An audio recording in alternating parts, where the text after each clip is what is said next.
ভরা কোটাল থাকে তাদের খুব কষ্ট হয়। আমাদের এরকম 3 লক্ষ মৎস্যজীবী আছেন যারা অলরেডি রেজিস্টার্ড আছেন। ওই 2 মাসের জন্য আমরা প্রত্যেক মৎস্যজীবী পরিবারকে 5,000 টাকা করে 2 মাস দেব। এই প্রজেক্টের নাম হচ্ছে সমুদ্র সাথী প্রজেক্ট। এটা আমরা অ্যানাউন্স করেছি। আমরা 21 লক্ষ যে 100 দিনের কাজ যারা করেছিলেন, যারা মাইনে পাননি, আমরা ক্ষতিপূরণ বলছি না, এটা মানুষের অধিকার বলছি। তারা মাইনেটা পাননি, কাজ করার যে মাইনেটা, সেই মাইনে বাবদ যে টাকাটা হয় সেই টাকাটা আমরা তাদের 21শে ফেব্রুয়ারি থেকে তাদের ব্যাংক ড্রাফটের মাধ্যমে আমরা দিয়ে দেবো, ডিবিটির মাধ্যমে। এছাড়াও মনে রাখবেন, মৎস্যজীবীদের পরিবারেও যদি কেউ মারা যায়, তাঁতশিল্পী পরিবারে যদি কেউ মারা যায়, খাদি পরিবারে যদি কেউ মারা যায়, তাদের একগুচ্ছ উন্নয়নের পরিকল্পনা নিয়েছে, যেটা আমার ফাইন্যান্স মিনিস্টার বাজেটে ডিটেলস বলেছেন। অনেক কিছু করা হয়েছে তাঁত শিল্পীদের জন্য, তাঁত সাথীদের জন্য, খাদির জন্য, কৃষিজীবীদের জন্য, শ্রমজীবীদের জন্য।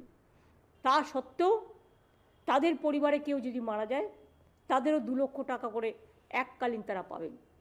সরকারি কর্মচারীদের জন্য সুখবর, যারা গ্রুপ ডিতে আছেন তাদের 3,500 টাকা বাড়ানো হলো। গ্রুপ সিতে যারা আছেন তাদেরও 3,000 টাকা বাড়লো। প্লাস 1 মে যেটা হচ্ছে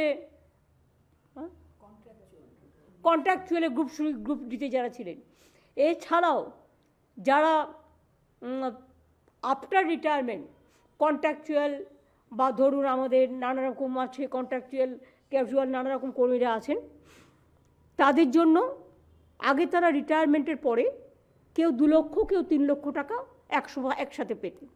সেটাকে বাড়িয়ে আমরা 5 লক্ষ টাকা করেছি। আমাদের civic police, green police, village police, তাদেরও 1,000 টাকা করে মাইনে বাড়ানো হয়েছে। মিড ডে মিলে যারা রান্না করেন তারা 10 মাস টাকা পান, 2 মাস পান না, স্কুল যখন বন্ধ থাকে। আগেও তাদের আমরা 500 টাকা বাড়িয়েছিলাম। এরা খুব গরিব, একেবারে নিম্ন শ্রেণীর লোক। আগেও 500 টাকা বাড়িয়েছিলাম, আবার 500 টাকা তাদের জন্য বাড়ালাম, কারণ তারা রান্নাবান্না করে, এটা দিয়ে তাদের অনেক সাশ্রয় হয়। মনে রাখবেন, গঙ্গাসাগর একটা সেতুর জন্য কতদিন ধরে আমরা বলেছি গঙ্গাসাগর তীর্থকে জাতীয় মেলা ঘোষণা করা হোক, এবং গঙ্গাসাগরে জল পেরিয়ে তীর্থযাত্রীদের যেতে হয়, তাদের জন্য একটা ব্রিজ করে দেওয়া হোক মুড়িগঙ্গার উপরে। আজ পর্যন্ত কেউ সে কথায় কান দেয়নি।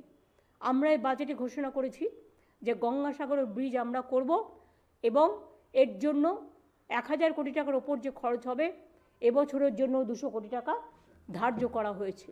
মুড়িগঙ্গা ব্রিজ, ওটার নাম দেওয়া হয়েছে গঙ্গাসাগর সেতু। সেই রকম মনে রাখবেন, একটা যেমন কৃষি ব্রিজ আছে, তেমনি আরেকটা দামোদর নদীর ওপরে শিল্প ব্রিজ তৈরি করা হচ্ছে, যাতে অনেকগুলো জেলা কানেক্টেড হবে এবং শিল্পের জনজোয়ারে কাজে লাগবে।